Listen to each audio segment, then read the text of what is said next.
സൂര്യൻ ഉദിച്ചുയർന്ന് ഒരു കുണ്ടത്തിന്റെ കതിർ ഉയർന്നതിന് ശേഷം ളുഹറിന്റെ മുമ്പ് 2 റക്അത്തെങ്കിലും നിസ്കരിക്കുക. അതിനെ സ്വലാത്തുൽ ദുഹ എന്നും പറയും, സ്വലാത്തുൽ ഹള് എന്നും പറയും, ഭാഗ്യത്തിന്റെ നിസ്കാരം. എന്നിട്ട് പറയാം, അല്ലാഹുവേ എന്റെ ഭാഗ്യം എവിടെയെങ്കിലും ഉണ്ടെങ്കിൽ എനിക്ക് തുറന്നു തരണം എന്ന് പറഞ്ഞാൽ ഭാഗ്യം എത്തിയിരിക്കും. ഇതിന് സ്വലാത്തുൽ ദുഹ എന്ന് പറയും, സ്വലാത്തുൽ റിസ്ഖ് എന്ന് പറയും, സ്വലാത്തുൽ ഹള് എന്ന് പറയും. നിങ്ങൾ എന്റെ കൂടെ ഇല്ല, മനസ്സിലായോ പറഞ്ഞത്? 2 റക്അത്ത് നിസ്കരിക്കുക.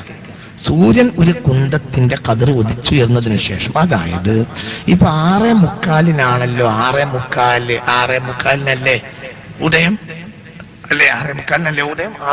6:45 മുതൽ 1 മണിക്കൂർ കൂടെ കൂട്ടിക്കോളൂ. 1/4 മണിക്കൂർ അത്രയും മതി, 1/4 മണിക്കൂറായാലും മതി. അപ്പോൾ ഏകദേശം ഒരു 7:30 മണി മുതൽ നിസ്കരിക്കാവുന്ന നിസ്കാരമാണ് എന്ത്? ഏതുവരെ നിസ്കരിക്കാം? ളുഹറിന്റെ ബാങ്ക് കൊടുക്കുന്നവരെ. ഇതിന് ളുഹ എന്നും പേരുണ്ട്. സ്വലാത്തുൽ റിസ്ഖ്, ഭക്ഷണത്തിന്റെ നിസ്കാരം എന്ന പേരുണ്ട്. ഭക്ഷണത്തിന് വേണ്ടി ദ്വാരക്കുക. വസ്വലാത്തുൽ ഹള്, ഭാഗ്യത്തിന്റെ നിസ്കാരം എന്ന പേരുണ്ട്.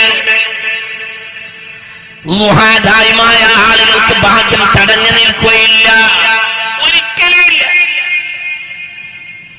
ഒരാൾ കൃത്യമായി ളുഹ നിസ്കരിച്ചാൽ ഭാഗ്യം ഒരിക്കലും തടഞ്ഞു നിൽക്കുകയില്ല. അതുകൊണ്ട് ലോട്ടറിയെ ഒഴിവാക്കുക. അല്ലാഹു നിഷിദ്ധമാക്കിയ മൈസിറാണ് ലോട്ടറി, അത് അല്ലാഹു നിഷിദ്ധമാക്കിയ മുതലാണെന്ന് ചിന്തിക്കുക.